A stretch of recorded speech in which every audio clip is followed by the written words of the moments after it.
मैं मध्य प्रदेश के एक छोटे से गांव बरसही का रहने वाला हूँ।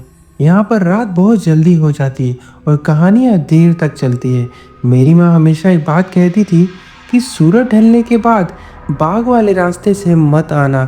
मैं हंसकर टाल दिया करता था, लेकिन माँ की आंखों में हमेशा एक डर दिखाई देता था मुझे। एक रात मुझे जरूरी काम से पास वाले गांव जाना पड़ा।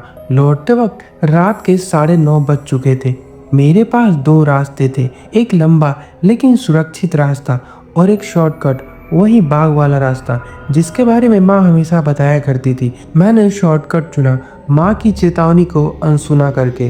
बाग में सन्नाटा छाया हुआ था, पेड़ की हलचल और मेरे कदमों की आवाज़ साफ सुनाई दे रही थी। तभी मुझे किसी के कांपते हुए गाने की एक धीमी आवाज़ सुनाई देती है, लोरी लोरी मेरी गुड़िया की लोरी। मैं रुक गया था, मेरी सांस थम गई थी। अंधेरे में मुझे एक सफ़ेद साड़ी पहने औरत दिखाई देती है जो एक गुड़िया को झूला झुला रही थी। मैंने पूछा, आप कौन हो? उसने गर्दन घुमाई और मुस्कुराई। उसकी आंखें जैसे काली खाई और चेहरा जैसे जला हुआ मोम। उसने कहा, तू भी झूला झुलाएगा मेरी गुड़िया को? मैं पीछे हटा और भागने लगा। मैं दौड़ता गया, लेकिन ऐसा लग रहा था कि मैं कहीं नहीं पहुंच रहा हूँ। रास्ता घूमकर बार बार उसी औरत के पास आ रहा था। अब वो गाना बंद कर चुकी थी और बस हंसे जा रही थी। एकदम ठंडी, दम घोटने वाली हंसी थी उसकी। मुझे दूर से एक लाल टॉर्च की रोशनी दिखाई देती है। वो मेरे पिताजी थे, जिन्होंने मुझे खींचकर उस बाग से बाहर निकाला। मैं कांप रहा था। पापा बोलने लगे, क्या तुझे नहीं बताया माँ ने कि इस रास्ते से नहीं आना है? घर आकर मेरी माँ ने मेरा माथा पकड़ा और चुपचाप बैठ गई।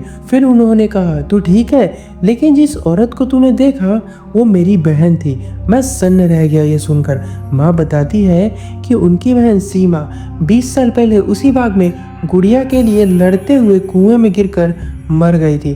तभी से वहाँ पर हर अमावस की रात को बैठती है गुड़िया के साथ, और जो कोई भी उस रात उस रास्ते से जाता है उससे कहती है कि मेरी गुड़िया को झूला झुलाओगे? उस दिन के बाद मैंने कभी भी वो रास्ता नहीं लिया, लेकिन हर अमावस की रात उस बाग से फिर वही लोरी मुझे आज भी सुनाई देती है, लोरी लोरी मेरी गुड़िया की लोरी।